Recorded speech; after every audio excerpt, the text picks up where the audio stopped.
안녕하십니까. 저 오늘 어페처 인피니매트 트라이 앤 터치인가요? 터치 앤 트라이의 두 번째 강연 맡은 조병훈, 촬영하는 조병훈이라고 합니다. 일단은 여기 보시다시피 밖에 있는 장비들 보시는 동안에 세팅을 좀 바꾸느라고 몇 가지 테스트를 해볼게요. 첫째로 제가 이렇게 말하는 거랑 이렇게 말하는 거랑 차이가 큰가요? 그냥 마이크 잘 안 들려. 이렇게 하고서 마이크가 더 잘 들릴 수가 있나요? 아니면 제가 크게 말할까요? 이 정도로 말하면은 뒤에도 혹시 잘 들리시나요? 네. 그리고 지금 세팅을 바꾸느라고 혹시 이 두 개의 디스플레이나 뒤에 있는 프로젝터가 시야에서 너무 안 보이시는 분이 있나요? 자리에 착석하신 분들 중에? 괜찮으십니까? 네. 그리고 뒤에 서 계신 분들 중에 여기 틈틈이 자리가 조금씩 있으니까 부끄러워하지 말고 앉으세요. 제가 앉아 계신 분들을 대변해 드릴 수는 없지만 괜찮을 거예요. 끝으로 우리 한번 디스플레이들 확인 한번 해볼게요. 제가 오늘 세 가지를 와리가리 하고 싶은데 첫째로 지금 키노트 나오고 있는 거를 한번 틀어볼 수 있나요? 네, 키노트 잘 나오고요. 둘째로 제 아이패드에 있는 사이더스 하고 마지막으로 지금 FX6 영상까지. 네, 감사합니다. 그러면 일단 키노트를 먼저 시작하겠습니다. 네, 오늘 저의 주제 창문은 왜 초록색인가 빠르게 말씀드리겠습니다. 일단은 눈치채셨는지 모르겠지만 우리 주변에 있는 많은 건물들은 창문이 초록색입니다. 눈치를 채셨던 분 계신가요? 이미 창문 왜 초록색인지 좀... 그리고 한 가지만 더 여쭤보고, 한 5가지인데 5가지 더 여쭤보고 시작하겠습니다. 혹시 작년 코바 때 제가 같은 제목으로 세미나를 코바에서 했었는데 그때 오셨던 분 계신가요? 도와주시니 감사합니다. 약간 중복 안 되게 최대한 준비했고요.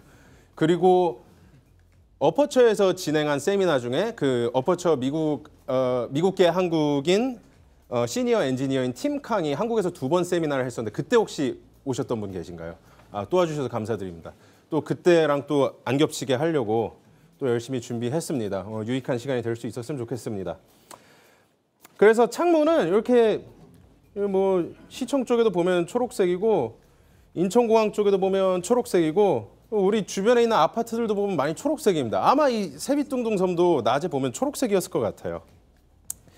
이게 왜 그러냐고 업자들한테 물어보면은 이게 단열이 된다. 그 다음에 이게 뭐 자외선, 적외선 뭐 이런 차단을 해준다. 뭐 이런 얘기들을 하시는 것 같. 라이브 스트리밍이 되니까 너무 뭐 저도 잘 몰라요. 사실 제가 이 유리 전문가는 아니니까. 그래서 제가 알아본 바로는 저는 이게 짜증나서 알아봤는데 단열이 문제가 아니라 사실 불순물 제거를 안 해서 그렇다고 해요. 그러니까 유리를 제조할 때 그 안에 탄소가 있고 탄소를 제거를 해야지 이게 투명한 유리가 되는데 그 과정을 스킵하면은 단가를 더 낮출 수 있다. 그걸 그래서 더 저렴한 초록색 유리를 뭐 이런저런 이유로 판다라는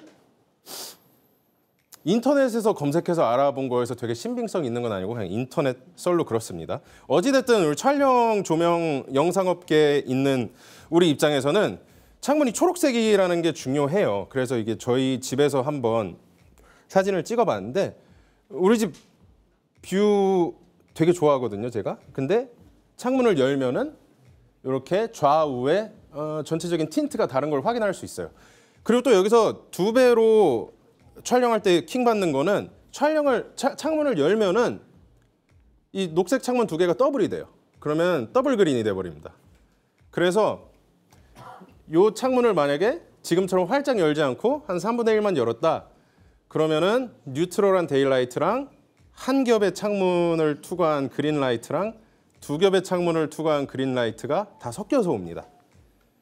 그래서 그 햇빛이 들어오는 거를 또 최근에 햇빛이 잘 들어오는 어떤 로케이션에 갔어갖고 이렇게 또 촬영을 해봤는데 보시다시피 서로 다른 색의 그린 그리고 뉴트럴 라이트가 들어오는 걸 볼 수 있습니다. 2022년 정도에 엑소키티 시즌 1이라는 미드를 한국에서 촬영을 했어요. 시즌 2가 얼마 전에 넷플릭스에서 방영을 했고 지금 오징어 게임이랑 그 해외에서는 1, 2위를 다투고 있던데 우리나라에서는 인기가 그렇게 많지 않을 거예요. 그럴 만한 이유는 있습니다. 근데 뭐 잘 만들었어요. 그 제가 여기에 B팀을 몇 회차 촬영을 하고 그다음에 메인팀 미국에서 온 촬영 감독한테 약간 이렇게 기술적인 부분들 통역을 해주는 일을 했었는데요. 그때 한 로케이션 사진 보여드리겠습니다. 말씀드리던 것처럼 이 로케이션도 이제 대학교 건물이었는데 창문들이 되게 녹색이에요. 그리고 이게 우리들은 이게 너무나도 익숙해서 건물 창문이 녹색인 걸 인지를 못하는데 외국에서 오는 분들은 많이들 깜짝 놀래요. 익숙하지가 않대요. 그 해외 창문들은 많이 투명한가 봅니다. 그래서 이때 DP가 이거 창문이 너무 녹색인데 이거 좀 해결을 할 방법이 없을까 하다가 그럼 우리 창문에다가 그린을 상쇄시키는 젤라틴을 대자라고 제안을 했어요. 그래서 이때 제가 이 세코닉 C800이라는 스펙트로미터 오늘 여러 번 계속 쓸 겁니다. 요거를 갖고서 창문을 열고서 측정을 한번 하고 닫고서 한번 측정을 하고서 그 값을 이렇게 기록을 했어요. 해서 한번 PT 봐보겠습니다. 요 기록한 값을 그 젤 만드는 로스코사에 전달을 해서 이 창문 열렸을 때랑 닫혔을 때를 상쇄시켜주는 젤라틴을 만들어줄 수 있냐? 라고 했습니다. 간략하게 어떤 것들을 측정했는지 말씀드릴게요. CCT는 우리가 알고 있는 색온도고요. CC 인덱스는 그린 마젠타가 얼마나 쉬프트가 있냐. 이게 정확히는 델타 UV라는 값인데 우리가 좀 더 쓰기 편리한 값은 CC 인덱스예요. 뭐 0.2 마젠타에서 1.4 마젠타로 이렇게 갔다. 그다음에 그 옆에 CIX, CIY 이거는 X좌표, Y좌표에 있는 어떤 특정 값을 말하는데 이 모든 것들을 조금 이따 더 설명드리겠습니다. 하여간 이런 차이가 있는데 이 젤라틴 좀 만들어 달라 해서 로스코사에서 오케이 만들어주겠다. 근데 이거 주문 제작이어갖고 한 넘어가라. 안 넘어가고 있어요. 넘어가라. 제가 이렇게 껐다가 다시 넘기겠습니다. 2,400m를 만들어야 되는데요. 주문 제작이어서. 그래갖고 보니까 2,400m 한 롤이 넉자에 20자 정도 하는 게 한 15만 원 정도 하거든요. 그럼 그게 한 20자 대충 6m 정도 하잖아요. 그러면은 400롤 정도를 만들어야 되는 거고 그럼 대충 이게 얼마예요? 6천만 원을 쓰라는 거예요. 그래갖고 당연히 안 됐어요. 안 됐어요. 그리고 이걸 결국 어떻게 촬영을 했냐면은 그냥 찍었습니다. 그래서 보시다시피 인물한테 탑에서 떨어지는 아까 그 형광등 같이 생긴 그 직사각형 LED 등 거기에서는 좀 더 웜한 빛이 들어오고 바깥 창문은 좀 더 녹색으로 표현된 게 보일 거예요. 근데 제가 이거를 예시로 들면서 뭐 절대로 이 접근이 잘못됐다, 뭐 안 좋다라고 하는 건 아닙니다. 이것도 뭐 선택의 영역이고 뭐 예산적 타협이든 혹은 이 룩이 뭐 충분히 뭐 괜찮다라고 생각을 했든 어떤 면에서는 또 자연스러울 수도 있고요. 그래서 뭐 몇 가지 예시를 저도 이거를 좀 더 부연 설명하기 위해서 찾아봤던 것 중에 뭐 저기 뭐 타락천사라는 영화 보면은 그 인물과 배경의 색온도 차이를 되게 적극적으로 활용을 했죠. 또 반대로 인물과 배경의 색온도를 혹은 실내와 창문을 투과한 빛의 색온도를 또 열심히 적극적으로 맞춘 예시로는 이렇게 그 시카리오의 한 장면에서 볼 수 있다시피 이런 예시를 또 가져와 봤습니다. 보시다시피 창문과 위에 있는 형광등이랑 색온도가 어느 정도 비슷한 톤으로 맞춰진 걸 볼 수 있어요. 이건 뭐 어디까지나 각자 무엇이 필요한가 뭐 그래서 결과물로 갖고 뭐 이게 맞다 저게 맞다 하는 건 아니고 다만 이걸 어떻게 해결할 수 있었을까 우리가 어떤 방향으로 촬영을 하고 싶을 때 해결할 방법이 뭐가 있었는가 뭐 그런 얘기를 조금 더 해보려고 합니다. 그래서 다시 엑소키티의 로케이션으로 돌아왔고요. 보시다시피 위에 형광등과 밖에 창문의 컬러가 다른 것을 확인할 수 있습니다. 그 다음으로 한번 예시로 들어드리고 싶은 프로젝트는 루이비통의 더 레터라는 광고였습니다. 루이비통 패션쇼로 그 루이비통 앰버서더들을 전 세계에서 초대를 하는 내용이었는데 그래서 한국 분량이 있었고 세계적으로 다른 분량들이 있었어요. 해외가 촬영이 먼저 다 끝났고 한국 촬영이 이제 마지막에 급하게 생겼었습니다. 그래서 해외 분량을 좀 보면은 이렇게 저 케이트 블란쳇 배우가 이 호텔 같은 곳에서 편지를 읽고 있고 라이팅이 뭐 되게 톤이 뭐랄까 따뜻하고 창문과 잘 어울리고 뭐 이런 식으로 되어 있죠. 그리고 그 다음에 다른 한 컷은 저분 그 엠마 스톤 역시 또 비슷한 로케이션에서 이렇게 창문 옆에서 따뜻하고 이쁜 그림으로 라이팅이 세팅이 되어 있었고 저한테 좀 이렇게 비슷한 톤으로 맞춰서 촬영을 해라라는 이제 제안이 들어왔습니다. 그래서 로케이션이 어디냐, 난 무슨 나 어떤 호텔 가면 됩니까? 했더니 여기서 찍으래요. 스프린터밴 안에서. 되게 저 코너에 몰린 거예요.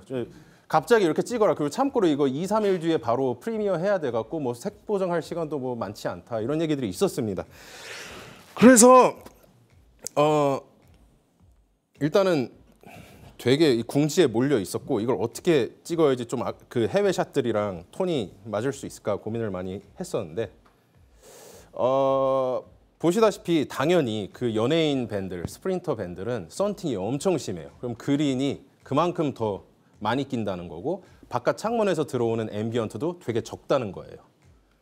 그래서 이제 제가 고민하고서 내린 촬영 방식은 창문 밖에, 카메라는 창문 안에 있고 창문 밖에 그레이 카드를 두고 거기에 카메라 화이트 밸런스를 맞췄습니다. 그 다음에 이 스펙트로미터로 창문을 투과된 빛의 XY 값을 측정했어요. 그러면은 그 전에 것부터 한번 다시 설명드릴게요. 카메라로 녹색 창문을 투과해서 그레이 카드를 봤는데 화배를 맞췄다. 그럼 이 카메라는 지금 어떤 쪽으로 틴트가 돌았을까요? 마젠타를 많이 껴놔야지 이 그린한 그레이 카드가 중성적으로 보였겠죠. 그 다음에 이 친구로 창문을 투과하는 빛을 측정을 했고 이 놈은 그러면 이거 되게 그린한 빛이 들어오고 있습니다. 라고 저한테 알려줬겠죠. 그 다음에 마지막으로 LED 라이트의 XY 모드라는 것이 있어요. XY 모드를 통해서 얘가 읽은 값을 그대로 라이트에다 입력을 시켰습니다. 그냥 이걸로 읽으면은 여기 X, Y 해서 좌표가 나와요. 그리고 라이트 XY 모드를 가면 그 좌표를 입력을 시킬 수가 있어요. 그래서 이제 어떤 세팅이었냐 하면은 지금 이게 세팅 도중에 촬영한 사진인데 보시다시피 창문은 되게 썬팅이 심하고 녹색이에요. 여기 반면에 스크린 요 슬라이딩 도어 열린 곳 보면은 바깥은 훨씬 더 뉴트럴한 색깔이고 훨씬 실제 앰비언트 광량은 많았죠. 그런데 이제 이 문 닫고 요 위에다가 라이트를 설치했는데 요 라이트는 XY 좌표를 통해서 그린 값을 냈습니다. 그리고 요 위에 있던 요 스프린터의 상시등은 나중에 껐고요. 그래서 세팅 모습 하나 더 보여드리면은 여기에 그린을 낀 라이트가 들어오고 자 지금 아까 사진이랑 비교해서 보면은 창문 밖에 있는 배경이 이 아스팔트가 꽤 뉴트럴하게 보이죠. 요거는 이제 요 BTS 촬영한 아이폰이 자기 나름대로 화배를 한 건데 왜냐하면은 여기로 그린 들어오고 요 라이트에서 그린 나오니까 아이폰이 화배를 그렇게 맞춘 거예요. 그럼 어떻게 되냐면 요 카메라에 있는 7인치 디스플레이를 자세히 보시면 되게 마젠타한 그림이 보일 거예요. 이렇게 두 개의 톤이 서로 대비되게 세팅을 한 거고요. 카메라와 라이트에. 그래서 요거 결과물은 요 펠릭스 아이돌 가수분의 한 장면이었는데 어떠신가요? 저는 되게 급박했던 상황에서 만족스럽게 결과물을 냈다고 생각합니다. 창문과 인물의 톤이 아까 그 케이트 블란쳇이나 엠마 스톤이 나왔던 그림들처럼 어느 정도 따뜻하고 소프트하게 표현이 되지 않았었나 생각을 했었습니다. 이렇게 해서 두 개의 예시를 보여드렸고요. 이제부터 지금까지 제가 설명했던 내용들을 조금 더 테크니컬하게 들어갈 건데 제가 원래 이거 일정이 9시부터 뭐 시작이었어서 딱 시계를 그럼 10시까지 재면서 하면 되겠나라고 생각을 했는데 우리 시간이 막 일정이 조금씩 바뀌면서 제가 몇 시에 시작했죠? 40분에 시작했나? 그럴 것 같습니다. 9시 반 엔드를 목표로 한번 달려보겠습니다. 내용이 조금 많고 또 많은 걸 다 커버하겠다고 막 빨리 말하기만 하기에는 조금 안 될 내용이기도 해서 제가 중요한 내용들을 많이 커버해 볼게요. 그리고 혹시나 오늘 이 세팅을 하다가 데모를 못 보여드릴까 봐 제가 일전에 테스트 촬영했던 데모 사진들도 쫙 올려놨거든요. 이따가 하면서 말씀드리겠습니다. 자, 오늘 몇 가지 약간 널디한 개념들을 가지고 가시면은 되게 좋을 것 같아요. 그중에 첫 번째로 CI1931 크로마티시티 다이어그램. 요거를 CI 색 공간이라고도 말을 많이 하던데 이렇게 네이버에서 한국말로 뭐라고 하나 검색을 해보면 사실 이건 색 공간이라기보단 색 도표계라고 표현하는 것이 맞고요. 요 이름만 보면은 혹시 생소하시더라도 요 그림을 보면 많이 보셨을 거예요. 요 그림에 삼각형 그려갖고 뭐 P3, 709 막 색 공간이 넓습니다. 이런 광고들 많이 하잖아요. 이건 뭐냐면은 1931년도에 개발된 색을 표현한 도표이고 이것의 목적은 우리 인간의 눈이 볼 수 있는 모든 색을 담은 그래프입니다. 그래서 이 도표보다 더 넓은 영역에 있는 색은 우리한테 그렇게 중요하지 않아요. 우리 눈에는 어차피 볼 수가 없습니다. 그리고 부연 설명 몇 가지 더 드리자면은 이 그래프에선 보시다시피 이 삼각형을 그리면서 레드, 그린, 블루가 표현되어 있죠. 가운데는 화이트가 있습니다. 그 말인즉슨 색이 멀어지면 멀어질수록 채도가 높은 것이고 색이 가운데로 몰릴수록 채도가 낮아지다가 화이트가 되는 것이고요. 그다음에 색의 3요소로 hue, saturation value, 그 색조, 채도, value, 밝기가 있는데 여기서는 밝기는 표현하지 못하고요. 이 색이 얼마나 밝다 어둡다는 이런 그래프가 있습니다. 여기에다가 블랙 바디 커브라는 것을 그릴 수가 있어요. 이것은 뭐냐면 우리가 흔히 알고 있는 화이트 바란스의 색온도 값입니다. 켈빈 값. 켈빈 값이 뭐 2000 켈빈도 있고 3200, 5600 여러 가지 켈빈이 있죠. 참고로 무한대 켈빈도 있습니다. 이거는 우리가 뭐 책이나 뭐 수업이나 유튜브에서 이렇게 배웠을 거예요. 어떤 흑채라는 가상의 물질이 있고 여기다 열을 가할 때 그 열이 더 뜨거워지면 뜨거워질수록 이 색이 따뜻한 색에서 푸른색으로 점점 더 변한다. 그래서 그 색온도들을 뭐 이렇게 1600 켈빈부터 2만 켈빈까지 예를 들었을 때 이 켈빈들의 X 좌표와 Y 좌표, 우리 저 CI 1931 색 도표계가 2차 그래프라고 하나? 저기 X와 Y 값이 있잖아요. 그래서 저기 좌표를 찍어버릴 수가 있습니다. 그 좌표를 찍으면 이런 값들이 나와요. 이런 값들을 요 그래프 위에 쫑쫑쫑쫑 찍어갖고 연결하면은 이렇게 하얀색 곡선이 나옵니다. 요거를 여러 가지 이름이 있어요. 요거를 발견한 사람 이름인 것 같은데 플랭키안 커브라고도 하고 또 영어로 또 흑채라는 말을 블랙 바디 커브라고도 하고 그다음에 우리나라 말로는 흑채 궤적이라고도 하는데 사실 흑채라고 하면 좀 표현이 약간 싼마이한 것 같아요. 블랙 바디 커브 일단 흑채라고 하겠습니다. 저도 흑채라고 써놨기 때문에. 자, 그런데 그럼 이 백색의 선 위에 각각의 색온도들이 있는 건데 그리고 당연히 오른쪽 빨간색에 갔을 때가 더 낮은 색온도겠죠. 1600 켈빈. 그다음에 저 남색에 가까운 쪽 왼쪽에 있는 부분이 더 높은 켈빈 값이고요. 그리고 무한대 켈빈으로 가면은 저 남색 가장 끝에 점점 수렴하는 값이 돼요. 그래서 이걸 어느 지점을 벗어나진 않더라고요.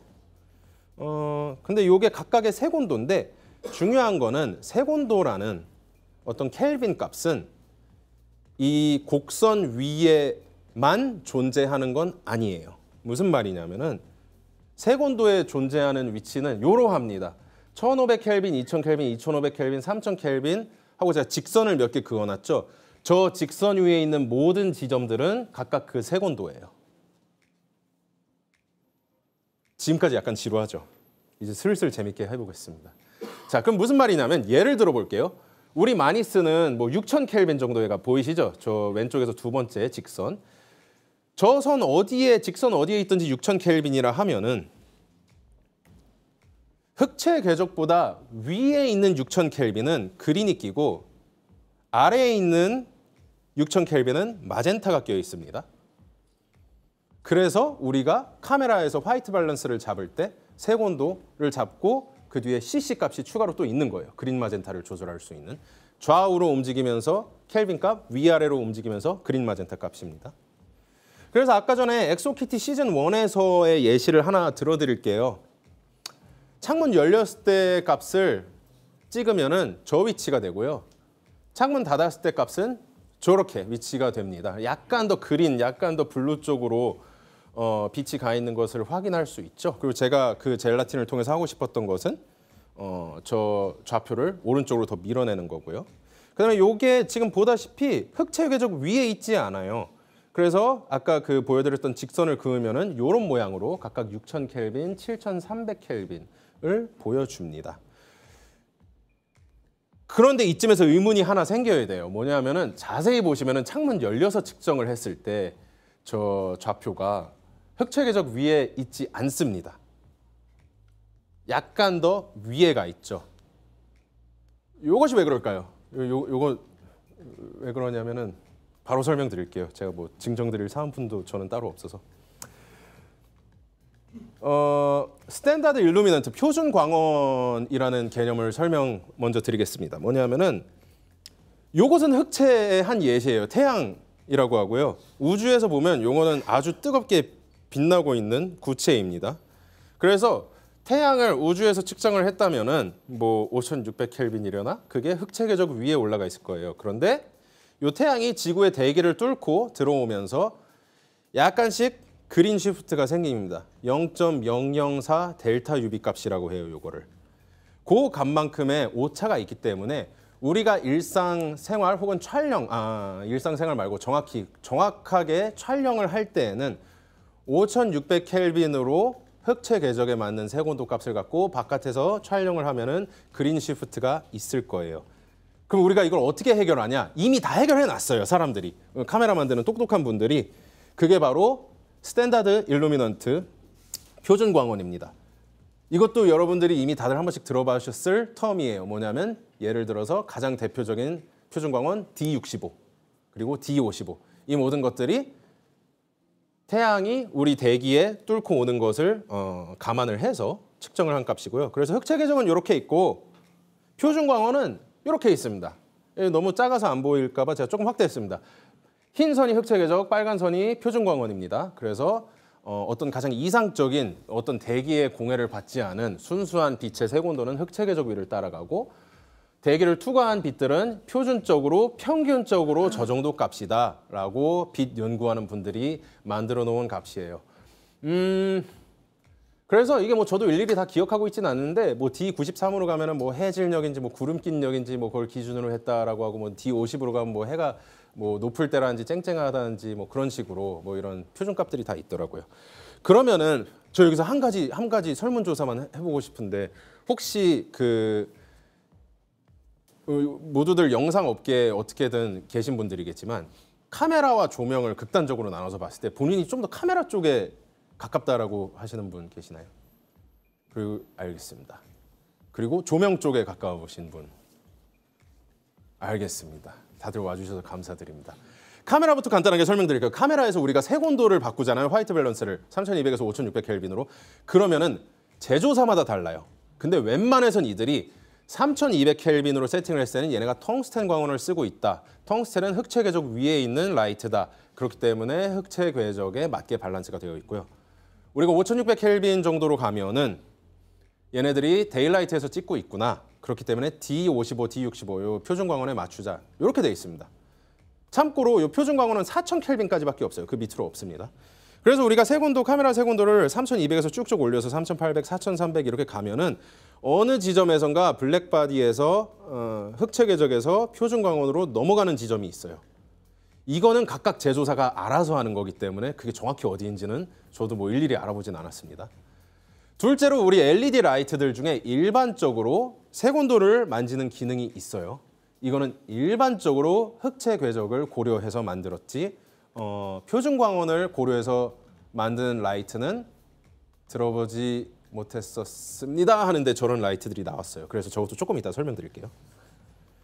자, 그래서 이제 LED 라이트에 대해서 조금씩 더 설명을 드려보겠습니다.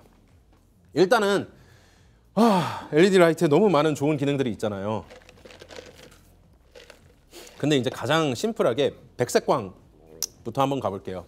백색광 LED는 어떤 것들이 있냐 하면은 우리 요즘에는 다들 막 RGB가 막 삐까번쩍하게 되잖아요. 그런데 옛날에는 한 10년 조금 더 됐을 때는 LED들이 크게 두 종류가 나왔어요. 텅스텐 다이오드가 있는 LED, 데일라이트 다이오드가 있는 LED 이렇게 두 가지 종류가 나왔어요. 요즘 아마 LED 라이트들에서 RGB로 효과를 가장 막 삐까번쩍하게 썼던 초기 시초가 아마 스카이 패널 2015년, 16년 경이었을 것 같은데 또 그때 스카이 패널 D하고 T 이렇게 따로 나왔었던 것 같아요. 그렇지 않습니까? 옛날에 이렇게 한 예시를 들어볼게요. 저기 인피니 바 4개를 한번 예로 들어보겠습니다. 하나씩 켜볼게요. 이게 3200 켈빈이고요. 2개 켜버리겠습니다. 이렇게 텅스텐 LED 이 색깔밖에 못 내 나는 하고 또 다른 제품들은 나는 이 색깔밖에 못 내. 이거 6500 켈빈으로 켜보겠습니다. 나는 데일라이트 LED 이렇게 두 가지 종류의 제품들이 나왔어요. 혹시 이거 너무 눈뽕인가요? 괜찮죠? 이 정도는. 그런데 이제 제조사들이 만들다가 생각을 했어요. 우리 그러면은 텅스텐이랑 데일라이트랑 반반씩 섞어 놓자. 그럼 이것은 바이컬러 LED 이렇게 돼버렸죠. 그리고 바이컬러 플러스 마이너스 그린이 나왔어요. 자, 요거는 제가 데모까지는 안 가고 바로 설명을 드리겠습니다. 요게 자, 우리가 라이트의 면적을 LED 라이트의 면적을 뭐 이건 뭐 2x2다 뭐 4x4다 뭐 여러 가지 면적을 만들 수 있겠지만 어쨌든 처음에 만들 때 어떤 면적을 뭐 목표로 했겠죠. 인피니트 바는 저게 60cm 곱하기 한 5cm 되려나요? 이 면적 안에 그럼 LED 다이오드를 박을 건데 텅스텐만 뎁다 박으면은 텅스텐 광량이 제일 세겠죠. 데일라이트만 뎁다 박으면 데일라이트가 뎁다 세고 근데 반반 섞었어요. 그럼 텅스텐 광량이 반으로 줄었죠. 그렇기 때문에 웬만해선 다이오드를 많이 박으려고 안 했을 거예요. 초기에는. 그래서 50대 50으로 데일라이트와 텅스텐만 박아서 바이컬러 LED를 만들었다. 그러면 아무런 문제가 없느냐? 한번 요 PPT 봐보겠습니다. 자, 어퍼처 MC를 갖다가 제가 집에서 한번 몇 가지 테스트를 해봤어요. 3200켈빈을 켜놓고 측정해봤습니다. 흑체 궤적 위에 어느 정도 있죠? 살짝 올라가 있지만. 그다음에 6500켈빈을 하나 켜서 측정을 해봤어요. 역시 6500켈빈 이번엔 꽤나 블랙바디 커브 위에 잘 있고요. 요거 두 개를 동시에 켜서 바이컬러로 그럼 한 4300켈빈 나오겠지 하고 둘 다 키면은 요렇게 직선 위에 딱 그 라이트의 지점이 생겨요. 대충 한 4000 뭐 몇백 켈빈 했을 것 같은데 여기서 재미난 게 뭐냐면은 두 개의 라이트를 섞으면 그 두 개의 라이트의 결과물이 되는 컬러는 요 CIE 색 도표계에서 두 지점을 직선으로 이은 결과물에 놓이게 됩니다. 그럼 우리 아까 무엇을 배웠냐면은 위로 가면 그린, 아래로 가면 마젠타죠. 아래에 놓이게 돼요. 곡선 아래. 그래서 바이컬러 LED는 마젠타가 낍니다. 가운데에 갔을 때. 어떤 제조사에서 그래서 되게 좋은 건지 나쁜 건지 모르겠는데 똑똑한 생각도 해냈더라고요. 3200켈빈과 6500켈빈을 약간 그린으로 잡아버린 거예요. 그럼 얘네가 만났을 때 마젠타긴 한데 깊은 마젠타가 아니라 중간의 마젠타. 그러니까 나는 둘 다 포기하겠다. 그렇지만 우리는 모든 색온도에서 어느 정도 가깝게 있다. 흑체 궤적에. 뭐 이런 LED도 있었어요. 그럼 이걸 어떻게 해결하냐. 그린 다이오드를 더 때려 넣으면 되겠죠. 그래서 그린을 넣어서 이거를 이렇게 4300켈빈으로 올려버릴 수가 있습니다. 요거는 제가 미리 테스트했던 예시로 우리 저의 평생 테스트 모델 1호입니다. 3200켈빈으로 그다음에 알파7S로 카메라 화벨 3200켈빈으로 한 장 촬영했고요. 그다음에 어퍼처 MC 6500켈빈 카메라도 6500켈빈으로 한 장 찍었고요. 그다음에 요거는 어퍼처 두 대의 색온도를 섞어서 3200과 6500, 그다음에 카메라는 4300켈빈으로 촬영을 했고 그다음에 이번에는 어퍼처 MC를 4300켈빈으로 세팅을 해서 두 개의 컬러를 섞는 게 아니라 자체적으로 4300, 왜냐면 얘한테는 RGB가 있으니까 해서 촬영을 했고요. 그래서 이렇게 네 가지 사진들을 보면은 보시다시피 좌측 하단에 있는 3200 더하기 6500켈빈 버전이 약간 더 마젠타가 낀 얼굴에 약간 더 홍조가 낀 것을 볼 수가 있습니다. 자, 그러면은 여기에서 또 몇 가지 또 의문이 생길 수가 있어요. 뭐냐면은 자꾸 내 얼굴이 나올 때마다 조금씩 깜짝 놀랍니다. 제가 그냥 바로 한 가지 또 널디한 텀을 설명드리겠습니다. 바로 조건 등색, 메타메리즘이란 건데요. 조건 등색이란 건 뭐냐면은 하나의 사물이 어떤 빛 아래에서는 같아 보이는데 어떤 빛 아래에서는 달라 보인다. 이게 조건 등색이에요. 그래서 되게 좋은 예시가 저 뒤에 있거든요. 두 개의 천이 있는데 저 두 개의 천은 어떤 빛 아래에서는 같은 색이고 어떤 빛 아래에서는 다른 색이에요. 지금 보시면 약간 색이 두 개가 다르죠. 극단적인 예시로 무엇을 들 수 있냐면은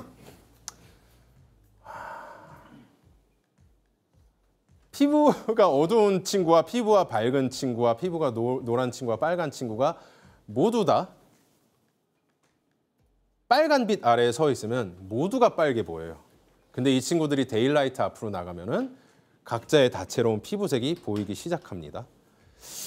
그래서 저 뒤에 보이는 천을 여기에 조금 더 예시로 보여드릴게요. 요거는 요 어퍼처 1200X 광고에서도 볼 수 있는 자료인데 두 개의 천이 지금은 구형 LED 밑에서 빛을 받았을 때고요. 그다음에 이 두 개의 천을 햇빛 아래에서 보면은 이렇게 색이 두 개가 다른 것을 확인할 수 있습니다. 이거는 어떤 실험이냐면은 똑같은 천을 반으로 잘라서 이 중에 하나는 세탁을 돌린 거예요. 세탁을 돌리면은 세제 중에 요즘엔 많이 없대요. 표백제가 많이 들어있는 세제가 있고 그 세제는 이런 효과가 있어요. 우리 눈에 볼 수 없는 인디고 컬러를 살려내는. 그러니까 405 나노미터의 파장에 있어서 우리 눈에 보이지 않던 빛을 옷의 텍스처를 450 나노미터로 끌어오는 게 표백제가 하는 일이어서 그래서 이게 우리 눈에 보이기 시작한다. 그래서 옷은 더 하얀색으로 전보다 보인다. 근데 LED들 중에 일부는 이것을 볼 수 없다라는 게 조건 등색의 설명입니다. 이게 왜 생기냐면은 빛의 스펙트럼 때문에 생기는 거예요. 뭐냐면은 우리가 아까 전에 CI1931 색 도표를 통해서 색의 색조를 어떻게 표현할 수 있나 인간의 눈이 볼 수 있는 요거를 한번 얘기해 봤잖아요. 빛의 스펙트럼 또한 인간의 눈이 볼 수 있는 빛의 파장을 가장 넓은 파장부터 가장 좁은 파장까지 자외선부터 적외선 사이에 있는 우리 눈이 볼 수 있는 RGB의 색깔들을 보여주고 있습니다. 그래서 요 스펙트로미터로 그 빛의 스펙트럼을 측정을 할 수가 있어요. 스펙트럼을 측정하면은 파장을 측정하면은 이런 모양의 파장을 볼 수가 있습니다. 데일라이트 밑에서 오늘 아침에 촬영했고요. 보시다시피 요 380 나노미터보다 왼쪽으로 가면은 자외선 쪽이 되고 우리 눈이 볼 수 없고요. 780 나노미터보다 오른쪽으로 가면 적외선이 되고 역시 우리 눈이 볼 수 없고 그 사이에 있는 빛들의 파장이 있고요. 그래프가 울룩불룩하지만 우리 눈이 볼 수 있는 부분 중에 비어있는 빛은 없어요. 데일라이트에서. 다음으로 텅스텐은 이런 모양이고요. 아주 완만한 곡선, 평평한 곡선으로 점점 더 레드로 갈수록 빛이 올라가고 이렇기 때문에 텅스텐은 붉은색이고요. 보시다시피 빛에 비어있는 부분이 없습니다. 그 다음으로 HMI도 이렇게 파장이 울룩불룩하지만 스펙트럼이 가득 찬 모습을 볼 수 있고요. 그 다음에 대부분의 LED는 이런 모양입니다. 그럼 보시면은 몇 가지 특징이 있어요. 일단 RGB에 이렇게 산이 있고요. 특히 블루 부분이 깊게 올라가 있는 걸 볼 수 있고 이걸 우린 블루 스파이크라고 흔히들 부릅니다. 그리고 이제 재미난 것은 적외선 빨간 부분의 스펙트럼이 되게 적지만 어쨌든 존재하는데 저 UV 쪽으로 자외선 쪽으로 가면은 아예 스펙트럼이 없는 부분이 있어요. 이것 때문에 아까 본 천 테스트에 문제가 발생하는 거예요. 아까 우리 눈이 볼 수 없던 빛을 우리 눈이 딱 볼 수 있는 단계로 요 자외선과 아주 가까운 곳으로 이 옷의 텍스처를 끌고 오는 건데 LED 라이트에서 애초에 그 옷의 텍스처를 비치는 빛을 발광하지 않으니까 카메라에 돌아오는 우리 눈에 돌아오는 빛도 없는 거예요. 그래서 이제 어피처 1200X라는 제품이 뭐가 되게 재밌냐면은 이 제품은 스펙트럼이 이런 모양이에요. 보시다시피 블루 스파이크가 더블로 있어요. 두 개가 있고요.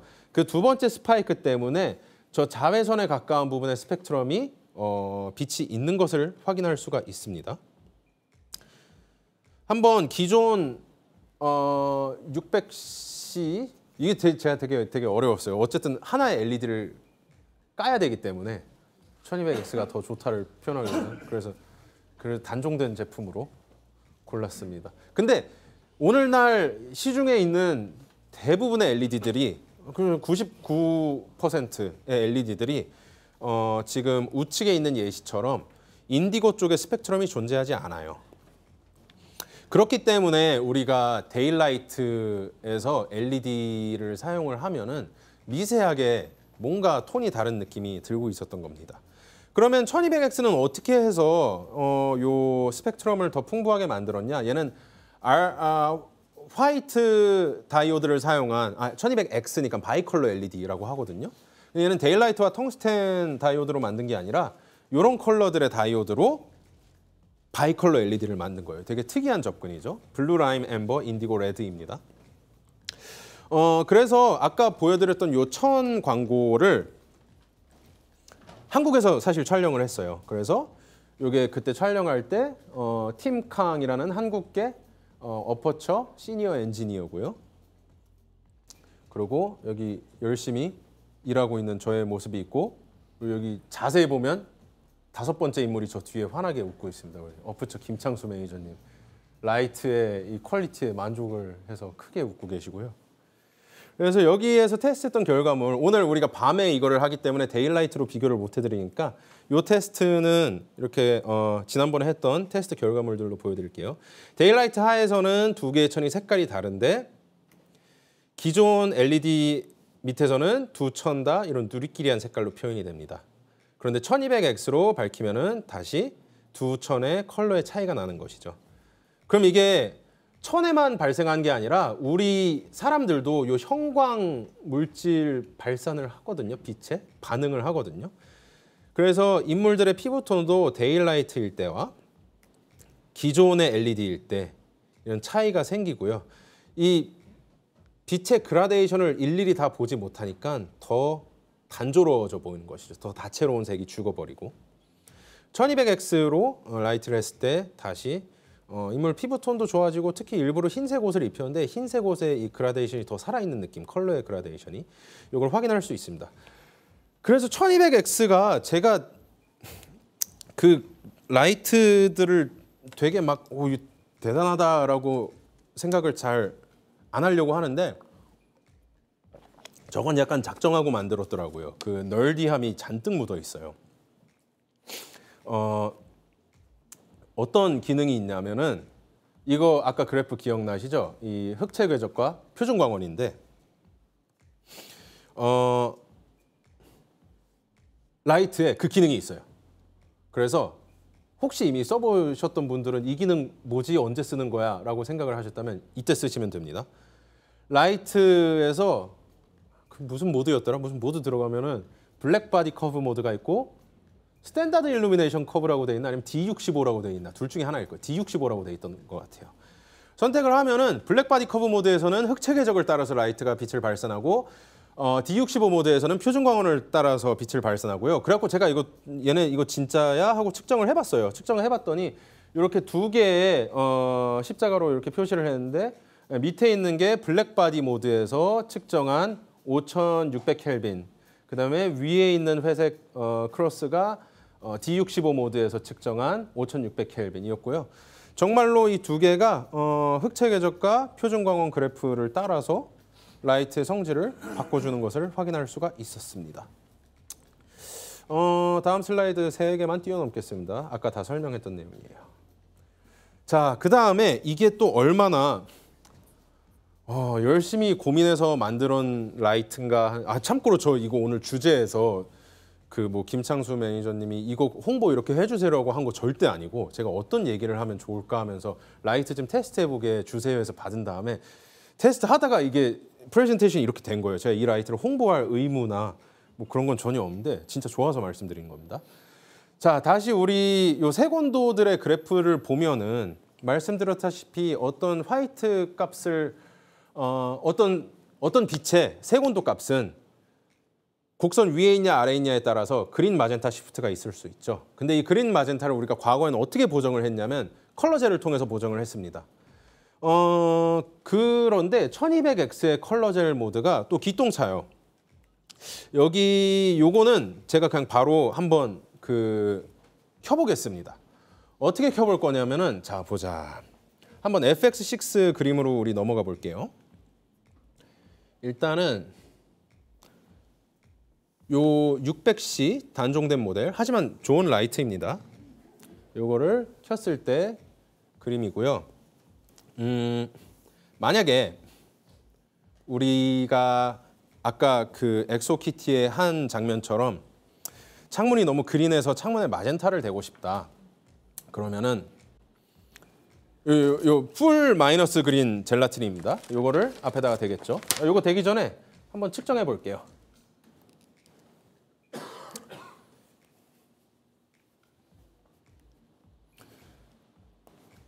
네, 실례하겠습니다.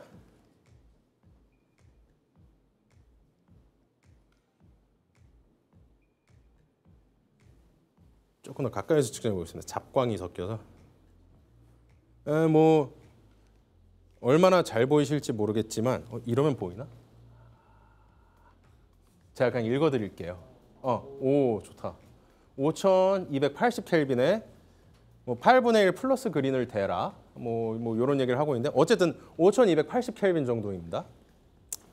근데 우리가 여기에다가 만약에 마이너스 그린 젤을 댔어요. 그러면 어떤 일이 있어야지 가장 이상적이냐면 5280 켈빈에 이제 마젠타가 확 끼게 되겠죠. 그러면은 과연 이상적인 일이 벌어졌나 한번 다시 측정해 보겠습니다. 자, 어떤 일이 생겼냐면은 FX6 오토포커스 4100켈빈으로 떨어졌어요. 그리고 되게 재미난 게 플러스 그린을 대라고 딱 써 있죠. 아까 전엔 8분의 1이었는데 뭐 물론 8분의 1 정도의 오차는 생길 수 있는데 요 풀 마이너스 그린을 대자마자 풀 플러스 그린을 대라. 그래야지 넌 중성 빛이 된다. 뭐 이런 얘기를 했는데 그건 그렇고 보시다시피 5000 켈빈이었던 애가 4000 켈빈으로 떨어져 버렸어요. 요게 기존 컬러 젤라틴의 한계입니다. 이 틴트를 잡으려고 하면은 색온도가 돌아버리는 일이 생겨요. 그런데 우리 1200X 한번 켜보겠습니다. 켭니다잉. 자, 지금 켠 라이트가 1200X고요. 지금 또 5600 켈빈으로 켰는데 어느 정도로 읽히나 보겠습니다. 오, 되게 아까랑 비슷한 결과인데. 자, 오토 포커스. 이번엔 안 해주네. 자, 5200 켈빈에 8분의 1 마이너스 그린을 대라. 뭐 이런 얘기를 하고 있습니다. 뭐 8분의 1 정도의 오차는 지금 여기 있는 뭐 잡광이라던가 제가 급하게 준비하느라고 세팅을 뭐 꼼꼼히 안 봤을 수도 있어서 일단 데모의 목적으로는 넘어가 볼게요. 그런데 여기에서 컬러 젤라틴이 아니라 소프트웨어 그린 마젠타 값으로 마이너스 그린으로 쭉 가볼게요. 됐나? 그러면은 이거 그리고 제가 혹시나 이 테스트 실패할 수도 있는데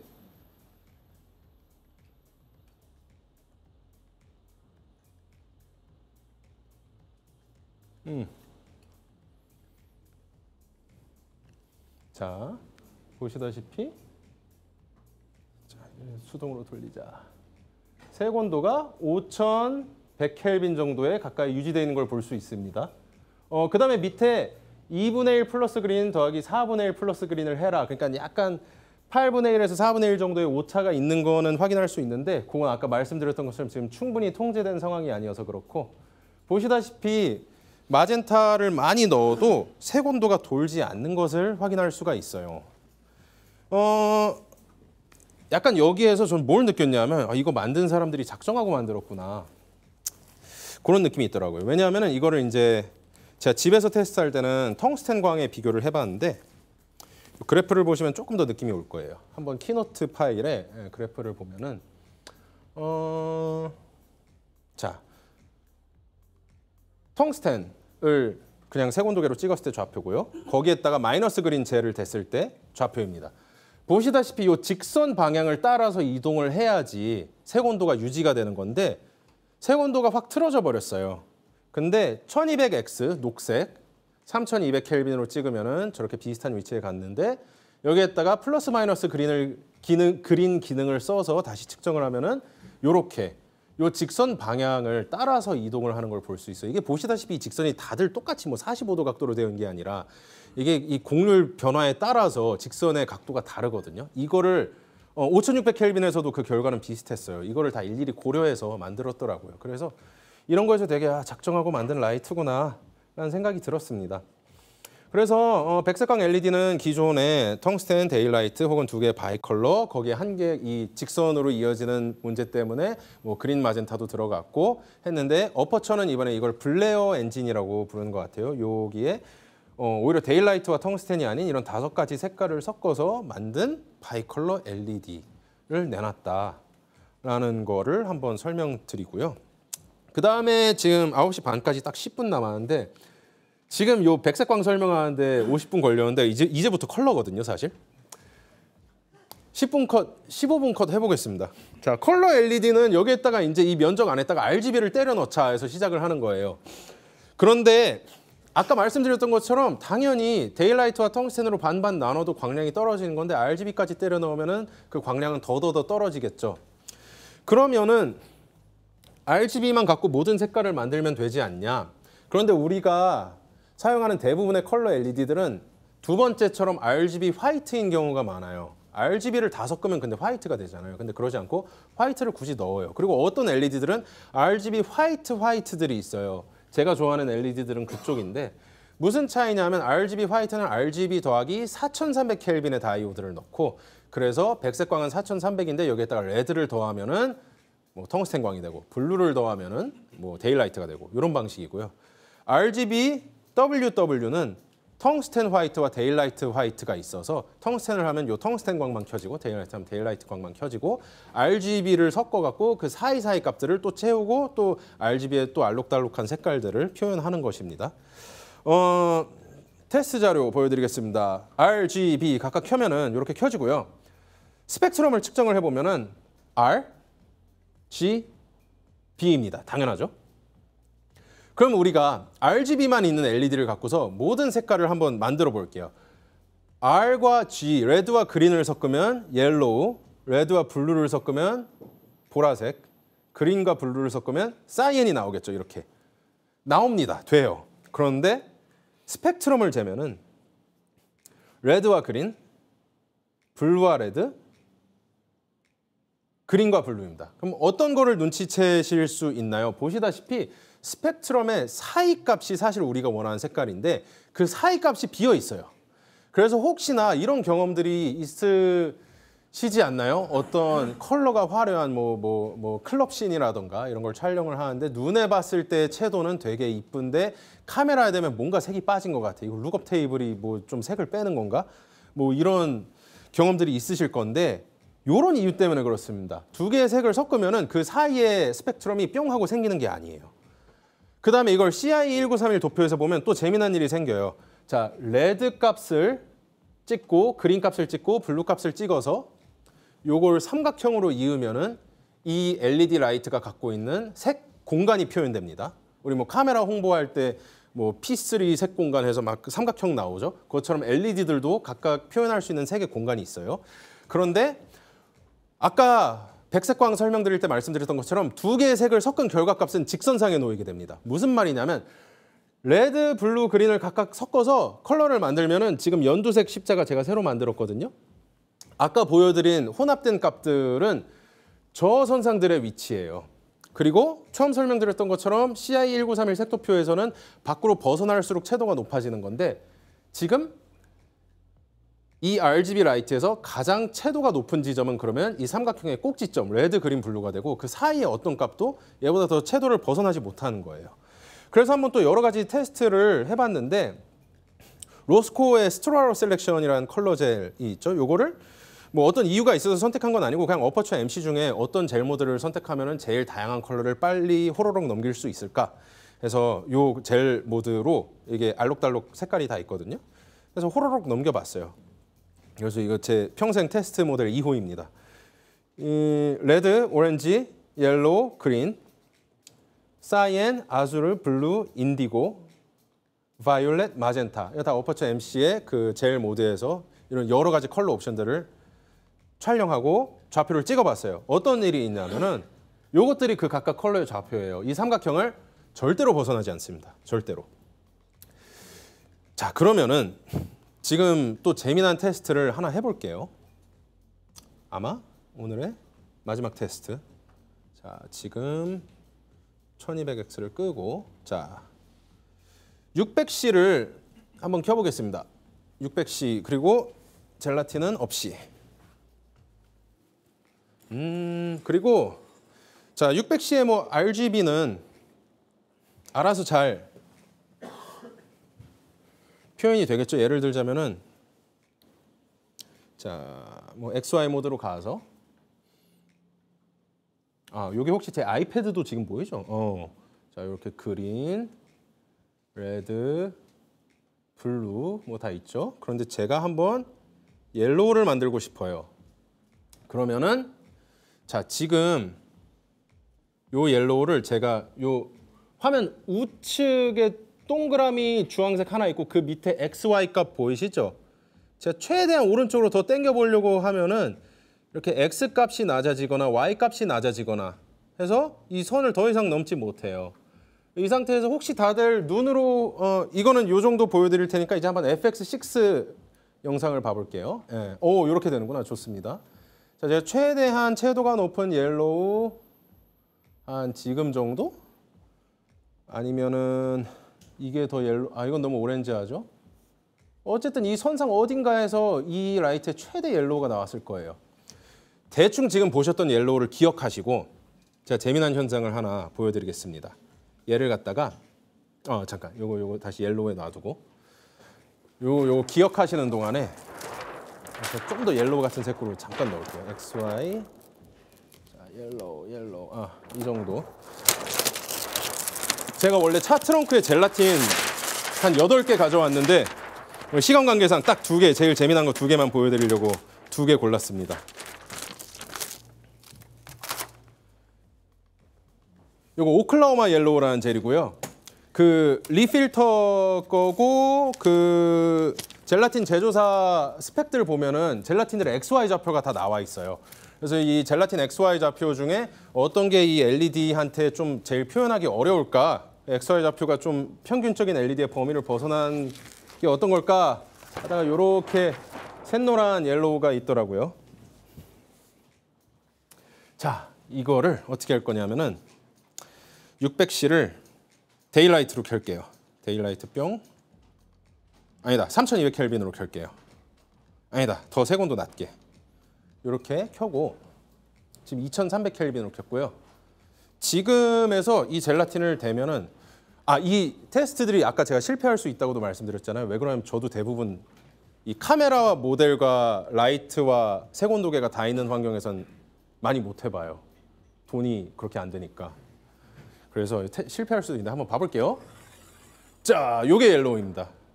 그러면은 여기에서 색온도를 조금 더 조절해 볼까? 3200켈빈. 요 정도로 볼까요? 자, 요 옐로우는 아까 XY 모드로 갔던 그 어떤 옐로우보다 더 채도가 높은 옐로우예요. 혹시 눈으로 이게 차이가 얼마나 느껴질지 모르겠는데 그거를 한번 제가 좌표들로 보여드리겠습니다. 자, 키노트에서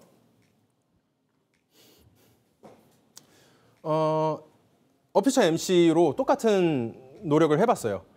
최대한의 옐로우를 만들어 보자. 그래서 젤 모드에서 제일 노래 보이는 젤도 선택해보고 XY 모드에서 제일 노랗게도 가보고 그다음에 CCT 모드에서도 색온도와 그린 마젠타를 조절해서 제일 노랗게도 가봤는데 실제 오클라호마 옐로우 젤을 댔을 때는 요 느낌이에요.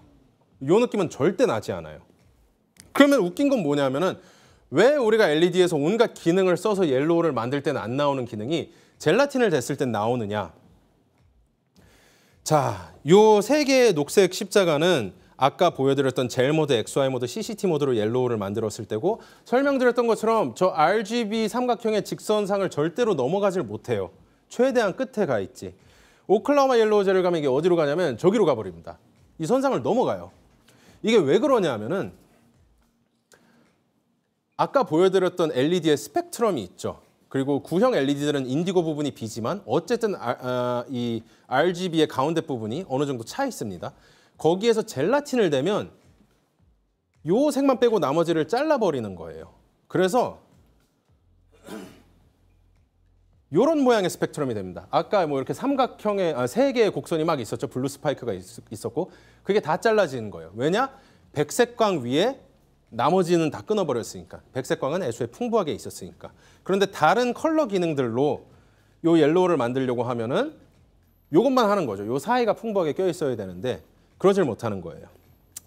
그래서 마지막으로 한 가지 더 설명을 드리고 싶은 어퍼처에서 부탁받지 않은 홍보는 요 천시라는 스톰 천시라는 제품도 참 나쁘지 않다라는 겁니다. 요건 뭐냐면은 아까 설명드린 1200X에 좀 더 컬러를 풍부하게 한 모델인데 아까 설명드린 1200X의 블레어 엔진은 블루 라임 앰버 인디고 레드의 컬러 다이오드를 가지고 있죠. 그런데 1000C는 이걸 블레어 CG라고 부르더라고요. 2개의 칩을 더해서 블루 라임 앰버 인디고 레드 사이안 그린 이렇게 7가지 컬러 칩을 갖고 있습니다.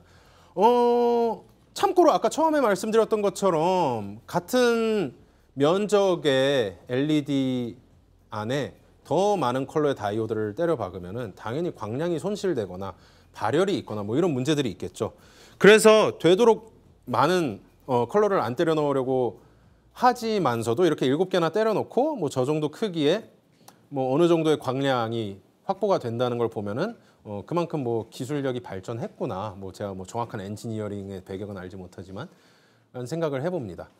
뭐 카메라도 비슷하잖아요. 옛날에는 슈퍼 35 센서 안에 1080p만 껴져 있어도 되게 많은 포토 사이트들이 있다라고 생각을 했는데 이제 뭐 4K, 8K 이런 게 다 막 슈퍼 35 면적 안에 들어가니까. 그래서 한번 이것도 제가 비교를 할 수 있나 봐볼게요. 만약에 제가 600C를 켜서 지금 옐로우 젤 아직 있죠? 3200 켈빈으로 켰을 때 컬러고요. 요거의 XY 좌표를 얼른 재볼게요.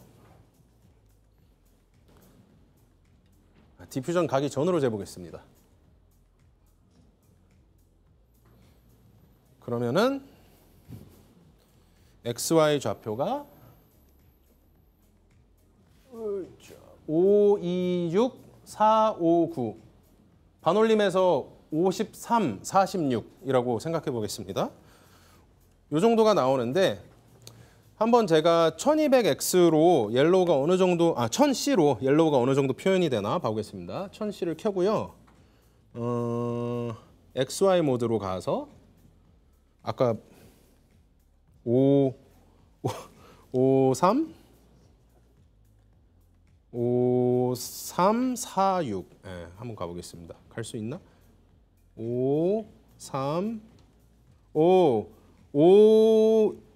53까지 가면 45 요게 최대다. 그런데 지금 보시다시피 두 개의 컬러가 상당히 흡사하죠. 한번 600씩 꺼보고 자 반대로 1000씩 끄고 600씩 켜고 자 이렇게 차이가 보이시죠? 어느 정도 동등하게 컬러를 낼 수 있는지 보이시죠? 요게 그래서 RGB LED들이 처음 나왔을 때부터 RGB 컬러를 혼합했을 때 가장 약한 부분이 요거다. 요 RGB를 섞었을 때 색상이다라는 얘기들이 있었는데 1000C가 이제 정말 젤라틴 없이도 많은 색깔을 표현하게 됐구나라는 걸 느끼게 됐고요. 뭐 그렇다고 해서 꼭 컬러를 할 거면 다 1000C로 가야 되냐? 보시다시피 젤라틴이 있으면 더 풍부한 컬러를 표현할 수도 있고 뭐 또 그게 아니더라도 RGB 모드로도 이미 충분히 좋은 컬러들을 낼 수 있지 않습니까? 근데 좀 더 욕심이 난다면 이렇게 젤라틴으로도 여러 가지 테스트를 해보거나 혹은 이렇게 새로운 장비들에도 한번 관심을 가져주시면 재미난 결과물이 나올 것 같고요. 그래서 오늘 준비했던 세미나에서 몇 가지 일단 정리를 해보면서 첫째로 이 널디한 단어들을 몇 가지 가져가신다면은 이렇게 CIE 1931 색도표를 오늘 짚어봤고요. 그리고 그 안에 있는 흑체계적 블랙바디 커브란 무엇인가? 그리고 그와 유사하지만 다른 표준광원이란 것은 무엇인가? 이걸 봤고요. 그 다음에 조건 등색, 같은 물체에도 스펙트럼이 다른 서로 다른 빛에서 다르게 보일 수 있다. 그렇기 때문에 빛의 스펙트럼은 몹시 중요하다. 이런 몇 가지 키워드들을 짚어봤고요.